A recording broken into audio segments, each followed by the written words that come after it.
Congo জঙ্গল, Congo forest পৃথিবীর সবচেয়ে ভয়ানক ফরেস্ট, কারণ কঙ্গো জঙ্গল রয়েছে পৃথিবীর সবচেয়ে বিশাল বড় বড় গ্রিন অ্যানাকোন্ডা দানব। এই কঙ্গো ফরেস্টে এতটা বড় যে এখানে বাংলাদেশের মতো 36টা দেশ অনায়াসে মিলে যেতে পারে। কঙ্গো জঙ্গলে এমন কি আছে যার কারণে সেখানে মানুষ যেতে ভয় পায়, জানতে পারবেন এই ভিডিও থেকে।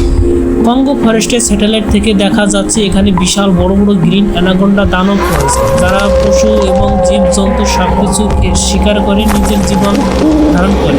কারণ কঙ্গো জঙ্গল পৃথিবীতে এতটাই অ্যাডভান্স হয়েছে যে এখানে সব কিছু আবিষ্কার করতে পারছে, কিন্তু কঙ্গো জঙ্গলের মাঝখানে কেউ আবিষ্কার করতে পারেনি। কারণ কঙ্গো ফরেস্টে বিজ্ঞানীরা গেছে, তারা কখনোই ফিরে আসতে পারেনি। এর প্রমাণ হিসেবে দেখা যাচ্ছে যে কঙ্গো ফরেস্টে বিভিন্ন জাহাজ এবং উড়োজাহাজ, বিমান, হেলিকপ্টার সব কিছু ধ্বংসাবস্থা পড়ে রয়েছে। সেখানে মানুষের কঙ্কালও পাওয়া গেছে, কারণ কঙ্গো জঙ্গলে পৃথিবীর সবচেয়ে রাজত্ব করে গ্রিন অ্যানাকোন্ডা এবং টাইটানিক গোয়ার সাপ। কারণ কঙ্গো জঙ্গল এতটা বড় যে এখানে পৃথিবীর সব কিছু ও সবচেয়ে ভয়ানক জীবজন্তু এবং আদি প্রতিবাসীরাও বসবাস করে।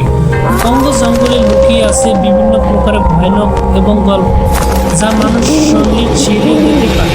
আপনি কি কঙ্গো জঙ্গলে যেতে চান? কমেন্টে জানিয়ে দিন। কঙ্গো জঙ্গলে কেউ একবার গেলে সে কখনোই জীবিত ফিরতে পারেনি। আপনি কি কঙ্গো জঙ্গলে যেতে চান? আপনি জানিয়ে দিন। কারণ কঙ্গো জঙ্গলে রয়েছে যতটা সুন্দর ততটাই ভয়ানক। কারণ কঙ্গো জঙ্গলে